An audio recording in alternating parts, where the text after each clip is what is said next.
सिंधी वसंदनि ते बहरिया टाउन इंतज़ामिया जी चढ़ाई ख़िलाफ़ क़ौम परस्त पार्टियुनि पारां खोरबा ऐं झोग शरीफ़ समेत मुख़्तलिफ़ शहरनि में एहतजाजी मुज़ाहिरा कया विया।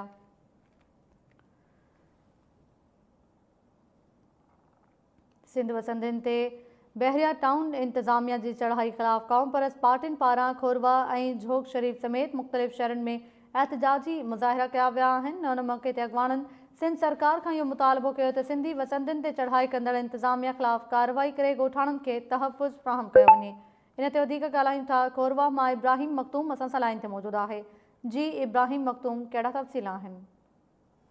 जी तारा, बहरिया टाउन इंतज़ामिया पारां कराची जी सिंधी आबादी वारनि ॻोठनि खे ड्राइण ऐं उते जे मक़ामी माण्हुनि खे गोलियूं हणी ज़ख़्मी करण ख़िलाफ़ खोरवा में क़ौमी अवामी तहरीक जे कारकुननि प्रेस क्लब अॻियां एहतिजाजी मुज़ाहिरो कंदे मलक रियाज़ ख़िलाफ़ नारेबाज़ी कई। अॻवाननि यूसुफ लाशारी, हाजी लाशारी ऐं ॿियनि जे चयो त मलक रियाज़ सां कब्ज़नि कराइण में पीपी गवर्नमेंट जो साथ आहे ऐं पीपल्स पार्टी बहरिया टाउन इंतज़ामिया जी सहूलियतकार बणियल आहे, जंहिंजी क़ौमी अवामी तहरीक समेत सिंधी माण्हू मज़म्मत करे थो। हिननि आला अख़्तियारनि सां हिन मामले जो जल्द नोटिस वठण जो मुतालबो कयो आहे। जी ताहिरा। ठीकु आहे, महिरबानी अव्हां जी इब्राहिम मखतूम तफ़सील ॾियण लाइ। खे ॿुधायां पिया नाज़रीन, कराची में सिंधी वसंदनि ते बहरिया टाउन इंतज़ामिया जी चढ़ाई ख़िलाफ़ क़ौम परस्त पार्टियुनि पारां खोरबा ऐं झोग शरीफ़ समेत मुख़्तलिफ़ शहरनि में एहतजाजी मुज़ाहिरा कया विया आहिनि। खोरबा मां पोइ झोग शरीफ़ मां Time News reporter Ali Akbar Kumbhar असां सां लाइन ते मौजूदु आहे।